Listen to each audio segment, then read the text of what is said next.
Welcome back to Good Day Live, everyone. If you're just joining us, that's all right. Pull up a seat, get comfy. All right, so the Supreme Court agreed to decide whether the NCAA had violated antitrust laws by restricting what college athletes could get paid. So I have invited WTWO sports anchor Omar Tello to the show today so we can talk more about this topic and our question of the day. So thank you for being here, Omar. Ashley, thank you for having me. Good to be here. No problem. So I have to get your answer to the question first. So tell me your take on. First off, yeah, totally agree with you earlier what you said. 100% I believe college athletes should be paid. It's not an easy topic to discuss. Of course, there's a lot of complex moving parts. But overall, like we were kind of talking earlier before the show, there's so much money in college athletics, nearly billions of dollars from the NCAA. I think one of the last years that figures were available, not counting this year with the pandemic, was 2018.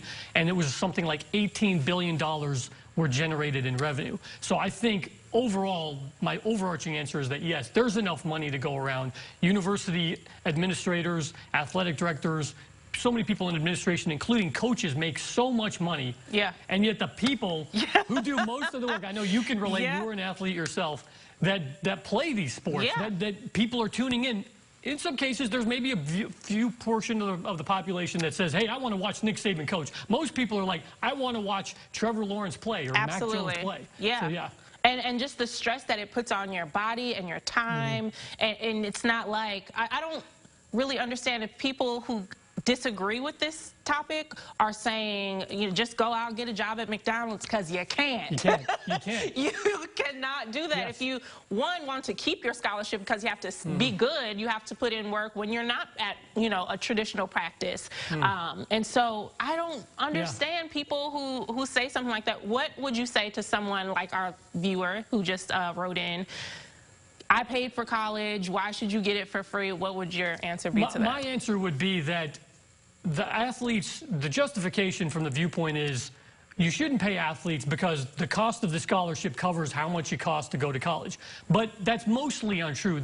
Usually the cost of a scholarship does not cover the entire amount that an athlete needs to go to college. And the problem being, as you mentioned, you can't get a job. So you're spending so much time between your classes, classrooms, studying for tests and quizzes, but a large portion of your time is also spent towards games, practices, getting ready. So there's also simply not time to like get a job, you know? So that's why overall I would say if you kind of look at the economics of it, so much money is being brought in. Right.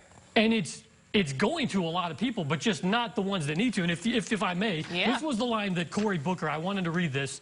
This is one of the few industries in America that is allowed to exploit those who are responsible for generating most of the revenue. I feel like the federal government has a role and responsibility that we've been shirking in terms of protecting athletes and ensuring their safety. I just really believe there's an urgency here that has not been met for decades and decades. And I couldn't agree with him more because, as we said, the money is there. It's not a question of is the money that it is there. It's just we need to divert it differently than the way it is being right now. Absolutely. Everybody can eat. Like, it's not pay this coach less and start to give these kids more. It's everybody can still have their billions and billions of dollars, but there's no reason a kid should not be able to get or afford a McDonald's burger. Yeah, I totally agree. You're bringing in millions of dollars for these universities, selling jerseys. Now you want to put their name on merch and sell that individually. So you can't even bring the argument that, one, if you weren't already coming there to just watch this individual player,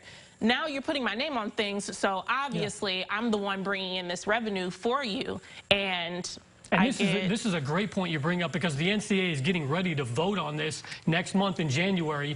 They're likely to try to get help from Congress because Mark Emmert, the president of the NCAA, said they want help from Congress because of the fact that if all of these individual states have their own laws, how are they going to be able to like figure out how to do this? So they're looking to Congress to help. But the key point you were bringing up was athletes being able to be compensated for their name, image, and likeness. Yeah. And hopefully that will happen. Hopefully that will get to a point where that is okay, where like say if a restaurant wanted to say, hey, using an example locally here, Tyreek Key, we want to pay you to say, I like going to eat at this restaurant or post that on social media. That would now be okay if they vote to change this. As of right now, that is highly against the rules.